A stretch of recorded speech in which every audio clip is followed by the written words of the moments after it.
जादुई तोता। एक छोटे से गांव में एक गरीब परिवार रहता था।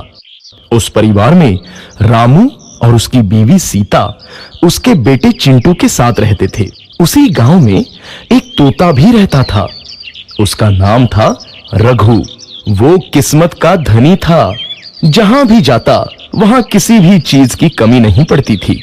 एक दिन रघु उड़ते उड़ते उस गरीब परिवार के घर गया। रघु सोचता है, अरे वाह, लगता है यहाँ आज बहुत अच्छा खाना मिलेगा। मैं पेट भर के खाऊंगा। वो एक कटोरी में रखे अमरूद देखता है। अरे वाह, अमरूद मुझे तो ये बहुत पसंद है। मैं तो इसे पेट भर के खाऊंगा। रघु तोता अमरूद खाने ही लगता है। तभी सीता रघु को अमरूद खाते देखती है तो गुस्सा हो जाती है और उसे वहां से भगा देती है। भाग यहाँ से, न जाने कहां से आ जाते हैं। मैं तो परेशान हो गई हूं इनसे। सीता के भगाने के बाद रघु चुपचाप से एक कोने में रहता है। धीरे धीरे उस परिवार की बरकत होने लगती है। एक दिन रामू और सीता खाना खाते वक्त बातें करते हैं। आजकल हमारी बहुत तरक्की हो रही है, काम भी अच्छा चल रहा है। रामू कहता है। इस पर सीता कहती है, सच कहा, भगवान हमेशा ऐसे ही हम पर मेहरबान रहे। बेटा चिंटू भी कहता है, पिताजी मुझे खिलौना लेके दो ना, मेरे सभी दोस्तों के पास है।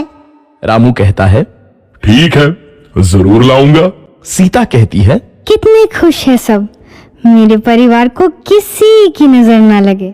एक तरफ ऐसी बातें होती हैं तो दूसरी तरफ रसोई में रघु तोता भी अमरूद खाते रहता है। मजा आया, अमरूद खाया, मजा आया, अमरूद खाया, मजा आया। तभी सीता रसोई में आती है और रघु तोते को अमरूद खाते देख बहुत गुस्सा होती है। सीता रघु को बाहर निकालने के लिए पिंजरे में अमरूद रखती है। रघु जब अमरूद खाने लगता है तो पिंजरे का दरवाजा बंद हो जाता है और वो उसमें फंस जाता है। मुझे बाहर निकालो, मैं यहाँ फंस गया हूँ, मुझे बचाओ। अगले दिन सीता पिंजरा उठाकर बाहर दूर उस रघु को छोड़ देती है। रघु के जाते ही उनके घर आई बरकत धीरे धीरे कम हो जाती है। उन्हें बहुत घाटा होता है। सीता कहती है, ये क्या हो रहा है, अचानक इतना कैसे बदल गया? अभी तक तो सब कुछ अच्छा चल रहा था। रामू कहता है, लगता है भगवान हम पर रूठ गए हैं। चिंटू भी कहता है, लगता है अब मुझे खिलौने भी नहीं मिलेंगे। और वो रोने लगता है और बाहर चला जाता है। कुछ दिन बाद रघु तोता फिर से उस घर में आता है। वापस आया, मैं वापस आया, अब मैं जमकर अमरूद खाऊंगा। रघु सीधा रसोई घर में चला जाता है और अमरूद खाने लगता है। कुछ देर बाद सीता रसोई में आती है और रघु को देख कहती है, एक तो घर में पहले से इतनी दिक्कत चल रही है और ऊपर से ये तोता मुझे और परेशान कर रहा है। सीता रघु को वहां से भगा देती है। रघु उड़कर किसी कोने में छुप जाता है। कुछ दिन बाद धीरे धीरे उस घर की बरकत वापस आने लगती है। काम भी अच्छे से चलने लगता है। एक रात जब रघु तोता अमरूद खाने जाता है तो पिंजरे में फंस जाता है। ये लोग आखिर चाहते क्या हैं? एक तोते को शांति से अमरूद खाने क्यों नहीं देते? मैं कौन सा चोरी कर रहा हूँ? बस अमरूद ही तो खा रहा हूँ। तभी रामू वहां आता है और पिंजरे में रघु तोते को देख उसे बाहर छोड़ देता है।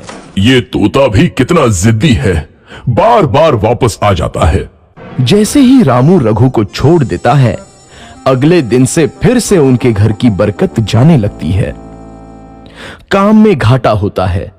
किसी को समझ नहीं आ रहा था कि ऐसा क्यों हो रहा है। रघु तोता घर आता है तो अचानक बरकत आती है और जब रघु तोता को बाहर निकालते हैं तो बरकत चली जाती है। एक दिन सीता रघु तोते के घर आने और बाहर जाने की स्थिति पर नजर रखती है। ये तोता जब भी घर आता है तो घर में बरकत आती है और जैसे ही ये घर से बाहर जाता है तो उसी के साथ बरकत भी चली जाती है। कहीं ये जादुई तोता तो नहीं है? अगली बार जब ये तोता घर आएगा तो मैं इसे कहीं नहीं जाने दूंगी। सीता रघु का बहुत इंतजार करती है लेकिन रघु तोता दोबारा उस घर में कभी नहीं आता।